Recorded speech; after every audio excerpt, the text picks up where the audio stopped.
welcome to Pepto Bismol's Amateur Hour. On today's Amateur Hour, friend of the show, Windbag Willie, stops by to regale us with another tale of childhood from long ago. Willie's setting up in the studio now, but will be joining us in a moment with another story of hijinks and hilarity. Willie, take us away. Well, now, children, gather round, gather round, gather round. It's time for old Windbag Willie to tell you a tale of what it was like to be a child many, many years ago. Oh, it was a good time to be a child at that time. Lots of stories that have shaped who I am and made me the man that I am today. Well, what story should I tell you children this week? Well, shall I tell you of the time when we stole a pie from old Granny Smith, cooling right in the window, mind you? Or maybe I'll tell you of the time that me and some of the fellas from the neighborhood stayed up all night one summer catching lightning bugs and putting them in a jar and selling them to old ladies, convincing them it was a whale-oil lamp. Sold quite a few jars at a nickel apiece and reinvested that into a lemonade stand and turned quite a mighty profit. Became quite profitable and caught the ire of one of the local shopkeepers, Mr. McGill. Mr. McGill wasn't very happy that we were cutting in on his business and, well, sent a couple of thugs out to destroy our stand. Well, that's quite a story itself. No, I don't suppose I'll tell you any of those tales today. I think today I'll tell you of how me and some of the fellas accidentally and unknowingly were accomplices in aiding and abetting a murder. Oh, that's quite a tale, and quite a funny one indeed. But I will warn you that though it is a humorous piece, there are some scenes of gore and sort of unpleasantness for that matter. So do old Windbag Willie a favor and maybe bring your mother in the room and let her have the discretion as to whether this is too severe for some of the audiences that might be listening, because I know that you folks are just knee-high to a grasshopper at this time. Well, anyways, the day started much like any other day. It was a cold day, I suppose. It was a February day. I remember that because I was wearing my new trousers. Well, my mother had found some old hobo's trousers in the alleyway behind our house and had shrunk them down to size and mended them here and there and turned them into trousers fit for a young boy.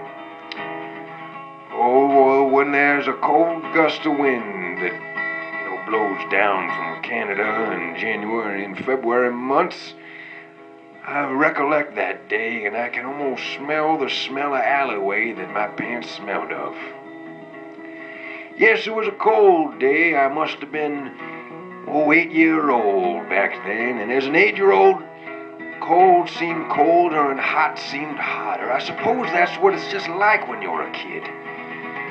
Don't have as much frame of reference for what it's like and don't have as thick a skin yet, literal or figurative.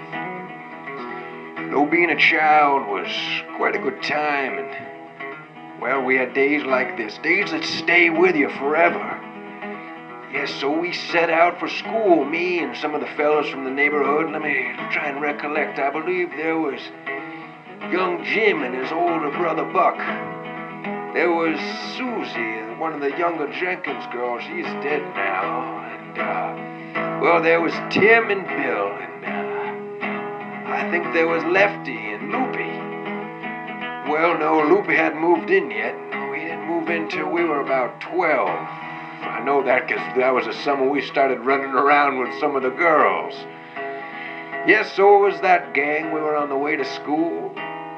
We had this assignment. Now, I don't recall what the assignment was about. Perhaps it was Abraham Lincoln, given it was February and Lincoln's birthday is in February. And yes, my teacher, Mr. McDonough, he loved Abraham Lincoln. Yes, well, we were walking to school like any other day. I believe Bill was trying to convince us to cut down some alleyway. It was a shortcut, he had tried to say.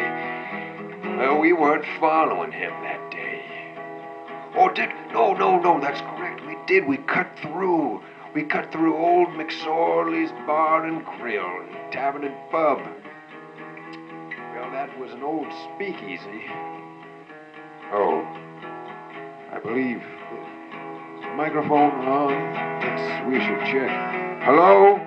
Test. Yes, well, I do believe the microphone's working. These old equipment. One can never tell. Where was I?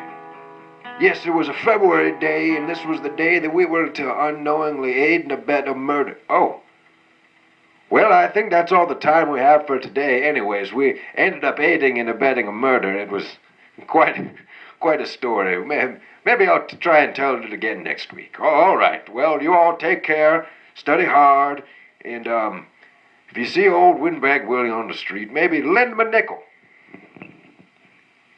That concludes today's Amateur Hour. Tune in again, won't you, and see if Windbag Willie can't finish that story.